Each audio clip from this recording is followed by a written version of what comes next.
Berfirmanlah Tuhan kepada Musa, Pergilah, berjalanlah dari sini, engkau dan bangsa itu yang telah kau pimpin keluar dari tanah Mesir, ke negeri yang telah kujanjikan dengan sumpah kepada Abraham, Ishak dan Yakub. Demikian, kepada keturunanmu lah akan kuberikan negeri itu.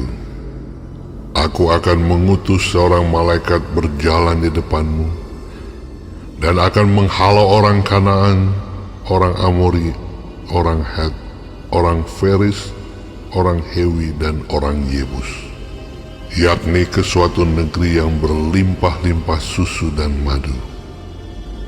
Sebab aku tidak akan berjalan di tengah-tengahmu, karena engkau ini bangsa yang tegar tengkuk, supaya aku jangan membinasakan engkau di jalan. ketika bangsa itu mendengar ancaman yang mengerikan ini, berkabunglah mereka, dan seorang pun tidak ada yang memakai perhiasannya. Berfirmanlah Tuhan kepada Musa, Katakanlah kepada orang Israel, kamu ini bangsa yang tegar tengkuk. Jika aku berjalan di tengah-tengahmu sesaat pun, tentulah aku akan membinasakan kamu. Oleh sebab itu, tanggalkanlah perhiasanmu, maka aku akan melihat apa yang akan kulakukan kepadamu. demikianlah orang Israel tidak memakai perhiasan-perhiasan lagi sejak dari gunung Horeb. Sesudah itu, Musa mengambil kemah dan membentangkannya di luar perkemahan, jauh dari perkemahan, dan menamainya kemah pertemuan. Setiap orang yang mencari Tuhan, keluarlah ia pergi ke kemah pertemuan yang di luar perkemahan. Apabila Musa keluar pergi ke kemah itu, bangunlah seluruh bangsa itu, dan berdirilah mereka masing-masing di pintu kemahnya, dan mereka mengikuti Musa dengan matanya sampai ia masuk ke dalam kemah.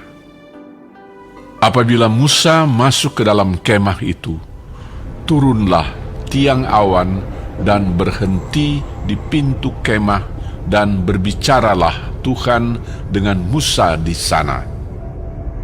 Setelah seluruh bangsa itu melihat bahwa tiang awan berhenti di pintu kemah, maka mereka bangun dan sujud menyembah masing-masing di pintu kemahnya.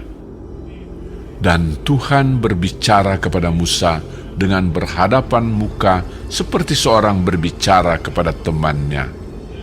Kemudian kembalilah ia ke perkemahan, tetapi abdinya Yosua bin Nun, seorang yang masih muda, tidaklah meninggalkan kemah itu.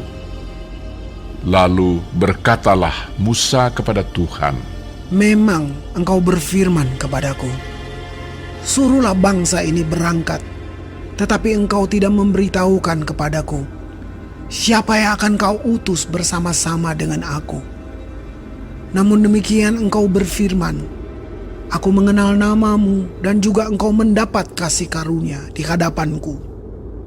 Maka sekarang, jika aku kiranya mendapat kasih karunia di hadapanmu, beritahukanlah kiranya jalanmu kepadaku, sehingga aku mengenal engkau, supaya aku tetap mendapat kasih karunia di hadapanmu.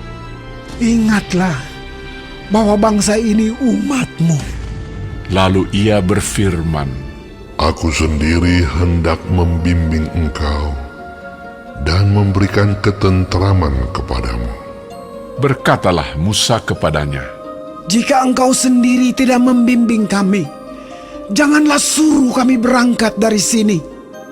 Dari manakah gerangan akan diketahui bahwa aku telah mendapat kasih karunia di hadapanmu, yakni aku dengan umatmu ini? Bukankah karena engkau berjalan bersama-sama dengan kami, sehingga kami, aku dengan umatmu ini, dibedakan dari segala bangsa yang ada di muka bumi ini.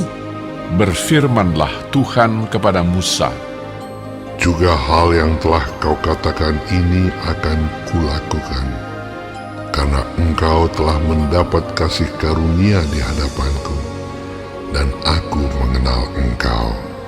tetapi jawabnya, Perlihatkanlah kiranya kemuliaan-Mu kepadaku.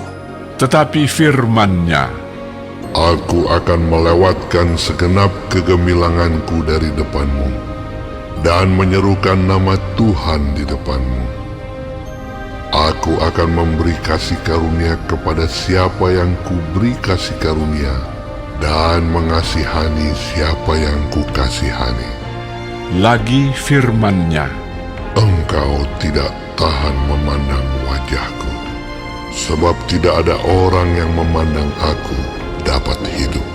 berfirmanlah Tuhan, Ada suatu tempat dekatku, di mana engkau dapat berdiri di atas gunung batu.